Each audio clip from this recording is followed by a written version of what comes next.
हे काय शंख आहे. दिसतंय मला, हो. पण हे मला का देताय? म्हणजे मॅडम ते असं सहज देतोय, हे गिफ्ट म्हणून नका समजू, हवं तर सहज घ्या ना, सहज घ्या. अष्टपुत्रे, मी तुम्हाला सांगितलं ना नकोय मला, तुम्ही हट्ट का करताय? नाही मॅडम, हट्ट तुम्ही करताय, मी नुसतं सांगतोय तुम्ही घ्या. हे तुमच्या पर्समध्ये ठेवा ना, पाहिजे असं रोज बघू नका किंवा हातात धरून नुसतं पर्समध्ये ठेवा ना फक्त तुमच्या. अष्टपुत्रे, मी तुम्हाला एकदा सांगितलं ना मला नकोय गिफ्ट. हा बरोबर, नकोच घेऊस. मॅडम घ्या ना प्लीज, असं काय करताय तुम्ही? तुम्हाला कळत नाहीये का अष्टपुत्रे? अहो मॅडम, तुमच्या सेफ्टीसाठी, सुरक्षेसाठी देतोय तुम्हाला हे. म्हणजे ते सांगतोच आता मॅडम, काय माहिती का, मगाशी मला एक इथे माणूस भेटला. तो असा खूप असा म्हणजे चमत्कार करणारा वगैरे वाटत होता. त्यांनी मला सांगितलं की माझ्या जवळच्या माणसांच्या जीवाला धोका आहे आणि त्यांनी हा शंख जर का आपल्या जवळ ठेवला तर तो धोका टळू शकतो, म्हणून तुम्हाला देतोय मॅडम, घ्या ना प्लीज. ही तुमच्या जवळची आहे. हा हा? हो हो हा? नाही हो, म्हणजे आपण रोज क्लासला येतो, म्हणजे तुम्ही पण येता, मी पण येतो, रोज सकाळी आपण भेटतो, रोज एकत्र काम करतो, म्हणजे तसे आपण जवळचे. अष्टपुत्रे, अहो तुम्ही शिक्षक आहात. हो. आपण अशा अंधश्रद्धेवर विश्वास नाही ठेवायचा, हे सगळं थोतांड आहे. नाही बरोबर आहे मॅडम, ऐका, मला तुमचं गिफ्ट नकोय, तुम्ही घरी जाऊन आराम करा, जा. ठेवा ना मॅडम, फक्त हे नुसतं ठेवायचंय. अष्टपुत्रे, मी तुम्हाला शेवटचं सांगते हा, मला हे गिफ्ट नकोय. सांगितलं ना एकदा, कळत नाही? नाही कळतं, पण घ्या. या. येतो.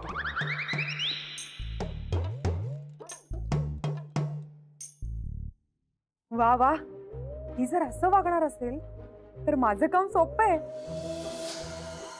दिल ऐसा किसी ने मेरा तोड़ा, अनबर का बर्बादी की तरफ ऐसा. हो सर, काय झालं? नाही शॅड दिसताय का म्हणून विचारलो. मॅडमने आता मध्येला चमकी केलेली दिसत्या. गुणाजी काम कर ना, फालतू चौकशा कशाला करतो? गुणाजी काय चाललंय, काय मॅडमचा डबा भरतोस काय? हो सर, तुम्हाला काय करायचंय? तुम्ही पण ना नसत्या चौकशा करता उगाचच. बघा, तुम्ही उगाचच मध्ये मध्ये बोल नका, मला माझं काम करू द्या. हो, खरं तर ना गुणाजी, मला तुझं फार वाईट वाटतं. माझं वाईट? म्हणजे कसं आहे, तू दिवसभर राब राब राहतोस, तरी शेवटी सगळेजण तुलाच ओरडतात, तूच सगळ्यांचा ओरडा खातोस. काय सर, चालायचं. ते म्हणतात ना, ते असं असं काहीतरी करून. हा, आपला टाइम पण आहे का? आहे का? गुणाजी, मला विचारशील तर तुझा टाइम आलाय. हा? माझ्यासाठी पाणी आणतोस का रे गुणाजी? काय मस्करी करताय का काय माझी? का नाही म्हणजे लोक काय करतात ती हे सांगून तुम्ही सुद्धा तेच करताय. आणि हे बघा, नाहीतरी मी आता काम करतोय. मॅडमचा एवढा डबा नीट व्यवस्थित पुसून साफ करून दिला नाही तर मॅडम लय कावत्यात. तेव्हा उगाच तुम्ही मध्ये मध्ये बोलू नका. ऐक ना गुणाजी, दे ना एक ग्लास पाणी. असं काय करतोस तरी? अरे पाणी देणं हे पुण्याचं काम आहे. का त्यांनी पाणी मागितलं आणि आपण जर का दिलं नाही ना, तर तो पुढच्या जन्मी गाढव होतो. गाढव? अहो बा, आता पण मी गाढवच आहे. हा, दिवसभर या क्लासमध्ये गाढव कामच करतोय मी. हे बघा सर, नाहीतरी आता मला तुमच्याशी कोणी बोलताना बघितलं ना तर मलाच उलटी बोलली पडत. तर तुम्ही जा आणि पाणी घ्या.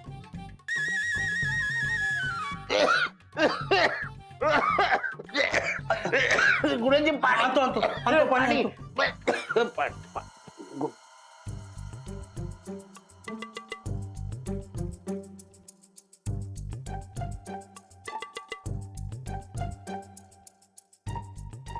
राव सर, काय अहो काय करताय सा? काय नाही, डबा ठेवला आणि सगळ्या गोष्टी आहेत की नाही बघितलं डब्यात त्यांनी. अहो, तुम्ही कशाला करताय?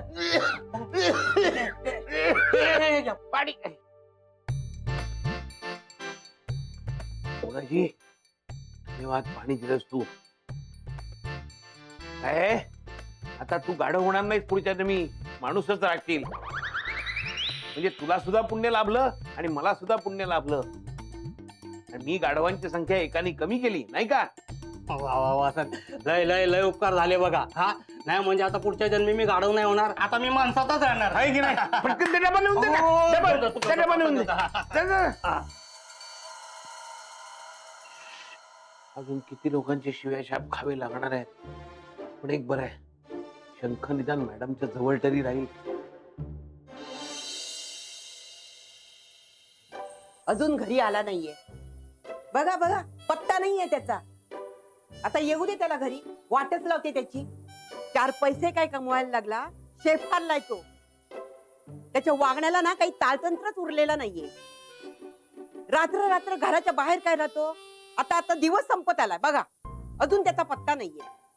आणि आता जर काय कुठल्या तरी बाबाच्या नादी लागलाय. अरे देवा, या बाबावर पैसे तर उधळले नसतील ना त्याने. अगं तो झाडू जरा बाजूला ठेव. आणि आता काय परिस्थिती आहे ते अजून क्लिअर झालेलं नाहीये ना. तो आल्यावर सांगेल ना आपल्याला. हो, तुम्ही समजता तेवढं सरळ साधं प्रकरण नाहीये हे. आणि अजून काय क्लिअर व्हायचंय हो. कोण कुठला बाबा तो येतो काय, त्याच्या खिशामध्ये बाबा बंगालीची चिठ्ठी काय मिळते तुम्हाला कळतंय का. तुम्ही बसा इथे चहा डोसत टॅप टॅप करत. ए, आई आई आई शांत हो ग. काळजी आम्हाला पण आहे, पण नुसती अशी चिडचिड करून कटकट करून काय होणार आहे का. ती कमी होणार आहे का. काकाला येऊ दे मग बोलू आपण. हा, आणि त्याला आल्याला त्रास नको देऊ. अरे मला काय आनंद होत नाही त्याला रागवायला. तो असा हा वागतो ना, त्यामुळे जीवाला घोर लागतो. तुम्हाला नाही कळायचं, त्याला येऊ दे, वाटच लागते त्याची. येईल लवकरच येईल. आला आला काका आला. फोन केला होता ना, लवकर यायचं नव्हता काका. आल्या आल्या काका आला काय, युद्धावरून आला का. हो, जिंकून आला सांगतोस ते. वहिनी स्वागत करू त्याची. वहिनी काय झालं, तब्येत कशी आहे तुझी. म्हणजे तुला चक्कर आली होती ना म्हणून विचारलं. वर जाऊन आले मी, कळलं. हसमुखकडे काम होतं. मुस्काट फोडीन. जास्त छानपणा करू नको, माझं डोकं तापवू नको, तर सांगून ठेवते. काय वहिनी वहिनी, काय वहिनी वहिनी, तुला समजतं का मला किती त्रास होतो ते. आणि रात्रभर कुठे होतास तू, साधं कळवता आलं नाही तुला. वहिनी वहिनी आमच्या त्या गोडबोले मॅडम आहेत ना, त्या खूप आजारी होत्या आणि त्यांच्याकडे बघणार कोणीच नाहीये ना, म्हणून मी थांबलो होतो त्यांच्या बरोबर. म्हणजे तुम्ही दोघंच होता रात्रभर. आणि कोण असणार वहिनी. अरे माझ्या अरे काका, तो कोणीतरी बाबा आलेला. बाबा बंगालीच असेल बहुतेक. ए, तो काहीतरी बंडल सांगत होता. तो सांगत होता तुझ्या जीवाला धोका आहे वगैरे काय. मग दादा काय बंडल काय, अरे तो खरं बोलत होता. तो बाबा बंगाली सारखा थातूर मातूर बाबा नाहीये, तो सिद्ध पुरुष आहे. आणि त्यांनी मला सांगितलं की तो माझं संरक्षण करणार आहे. खरंच सिद्ध पुरुष आहे. हो. तो कोणाचं संरक्षण करणार आहे, कोणापासून. आता ती हडळ माझ्या मागे लागली ना, तिच्यापासून. घ्या, बघितलं ना, अजून याच्या डोक्यात हडळ आहे. तिचा नाद अजून सुटलेलाच नाही. अगं वहिनी, मी नाद सोडायला तयार आहे तिचा, पण तिने माझा नाद सोडला पाहिजे ना. बस बस झालं. मला ना वीट आलाय तुझं हे असलं बोलणं ऐकून. अरे दादा, मी खरंच सांगतोय रे, ती हडळ आहे माझ्या मागे लागलीये. ती बघ, ती बघ दादा, दादा ती बघ हसते. ये बघ, ती बघ, ती बघ हसते. मोहन, अरे त्यांना सांगून काहीच उपयोग नाहीये. कोणीही तुझ्यावर विश्वास नाही ठेवणार. मोहन, तुझी झोप नीट झालेली नाहीये का काल. अरे दादा तसं नाही रे, खरं बोलतोय मी, बघ ना. कर कर, अजून प्रयत्न करून बघ, बघ काही उपयोग होतोय का. पण मोहन, त्या नागप्पाचं ऐकून जर काही तू वेडं वाकडं वागलास ना, तर गाठ माझ्याशी. नाही, मला काहीच नाही होणार रे, पण नुकसान तुझं होईल, कळलं.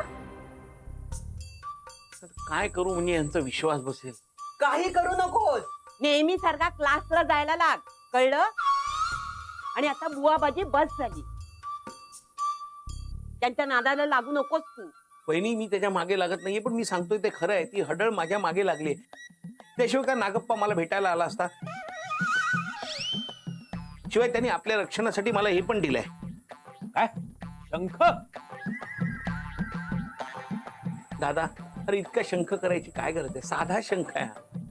आणि हा शंख आपलं हडळीपासून रक्षण करणार आहे. तरी म्हटलं, अजून त्या बाबाने तुला फसवलं कसं नाही. त्याने बरोबर डाव रचलाय आणि तू त्यात अडकला. कसला डाव वहिनी. आता त्याने तुला शंख दिला, नंतर दुसरं काहीतरी देणार. आणि मग तो तुझ्याकडून पैसे उकळणार आणि तू कंगाल होणार. अगं वहिनी नागप्पा तसा नाहीये. नाही काय हे असंच असतं. हा शंख बाजारात 10-20 रुपयाला मिळेल, पण नाही, तो काहीतरी सांगणार आणि तुझा त्याच्यावर विश्वास बसणार. हे मोहन, तुझा तो बाबा आहे ना, तो माझ्यापेक्षाही जबराट स्कीम काढणारा निघाला रे. हे मला भेटलं पाहिजे हा त्याला एकदा. दादा अरे कसली स्कीम नाहीये रे ही बाबा. नागप्पा अगदी साधा माणूस आहे, तो खरं सांगतोय. मोहन बस झाला आता. खूप थेर झाली. चिक्कार त्रास दिलास तू आम्हाला. आता हे थांबव. तुझे हे शंख शिंपले ना, या घरात मी चालू देणार नाही.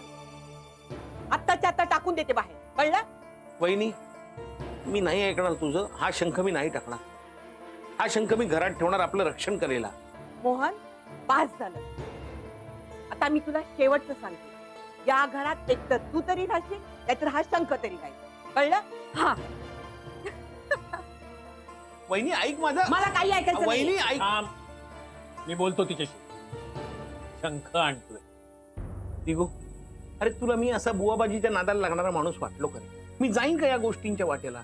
पण मी एवढं जीव तोडून सांगतोय तरी माझ्यावर विश्वास ठेवत नाही.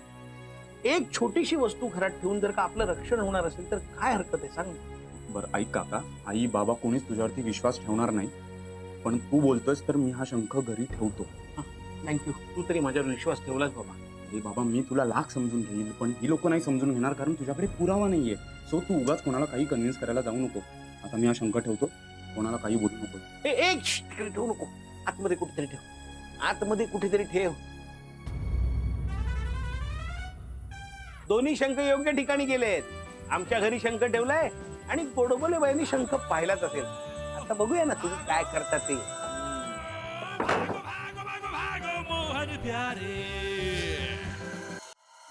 मिष्टी, हे माझ्या पिल्लुडी, काय आहे हे? किती माखलाय अंग हा. कुठे खेळत होतीस तू? इकडे योगत माझी सोनू, योगत ऑल माझी बंबई. ये काय हे काय करून ठेवलंयस तू? हा मी पण ना बास्केट इकडेच घेऊन आले. मिष्टी, मी ना सगळं घेऊन येते किचन मध्ये, बरं का? मग खेळूया आपण. काय केलंस तू आज दिवसभर? हा पिल्लू, काय पडलं?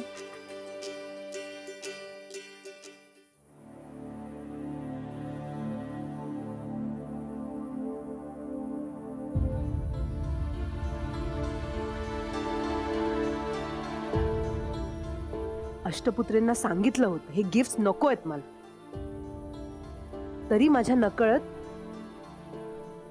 हा शंख माझ्या बॅगेत टाकला. कधीच ऐकत नाही. फोनच करते त्या.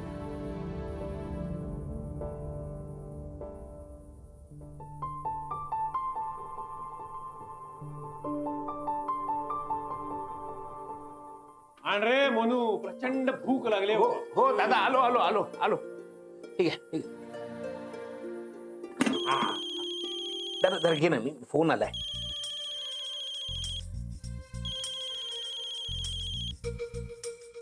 हॅलो. काय चाललंय तुमचं? मी तुम्हाला बजावून सांगितलं होतं ना ते गिफ्ट वगैरे मला नको आहेत म्हणून. का नकळत तो शंख माझ्या बास्केट मध्ये ठेवलात? मॅडम शांत व्हा जरा. काय शांत हो? अष्टपुत्र, मी तुम्हाला सांगितलं होतं हे थिल्लर प्रकार मला आवडत नाहीत म्हणून. मला नको तुमचे हे गिफ्ट. अहो मॅडम, ती अशी गिफ्ट म्हणजे गिफ्ट नाहीये हो. ती काय माहिती का, माझं खरंच ऐका, तुमच्या जीवाला धोका आहे आणि तुमचं संरक्षण व्हावं म्हणून तो शंख दिलाय तुमच्याकडे. तो घरी ठेवा म्हणजे तुमचं संरक्षण होईल. माझं ऐका मॅडम. अरे देवा, अरे काय चाललंय म्हणू तुझं? तुझे उपद्व्याप अजून बंद झालेले नाहीत. अरे काय उपद्व्याप करतोयस तू हे? वहिनी मी ते एक शब्द बोलू नकोस तू. अष्टपुत्र, मी तुम्हाला शेवटचं सांगते, आत्ता जे वागलात ना ते परत वागू नका. बरं. उद्याच्या उद्या तुमचं एक गिफ्ट मी तुम्हाला परत करणार आहे. ऐका,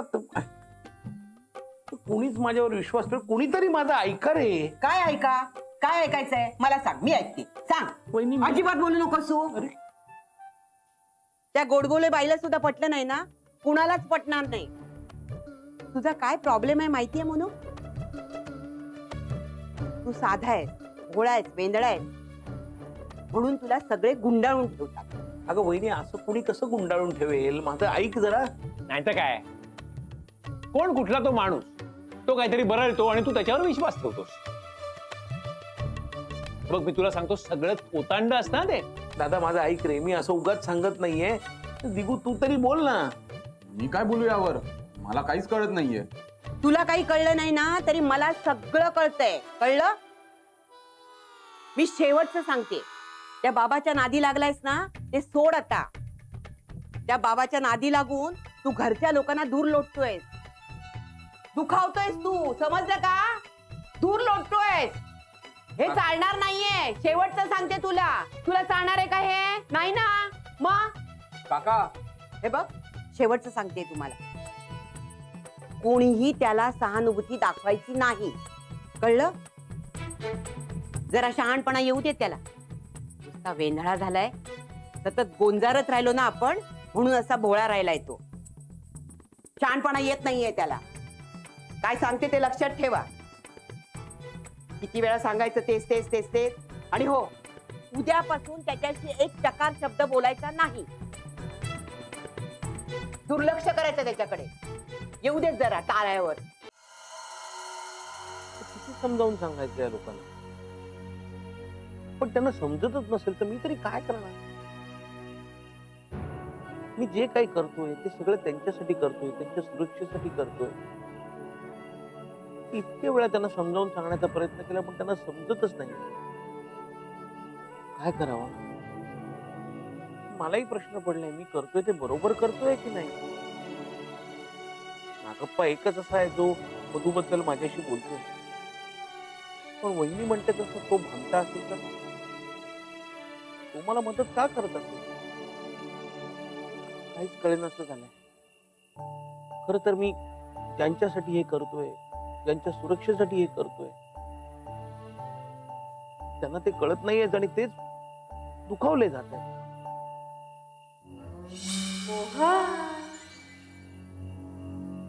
मोहन, किती काळजीत आहेस रे तू. माहितीये मला, तुला तुझ्या घरच्यांची काळजी वाटतेय ना, पण खरं सांगू, मला सुद्धा त्यांची तितकीच काळजी वाटतेय रे. माझ्या घरच्यांची काळजी हो तुम्हाला वाटते? मोहन, तुला ना नेहमीच मी वाईट आहे असंच वाटत आलंय. मी किती दुष्ट आहे असंच वाटतं ना तुला. पण नाही रे मोहन, मी कधीच कुणाला असं उगाच त्रास नाही देत, खरंच.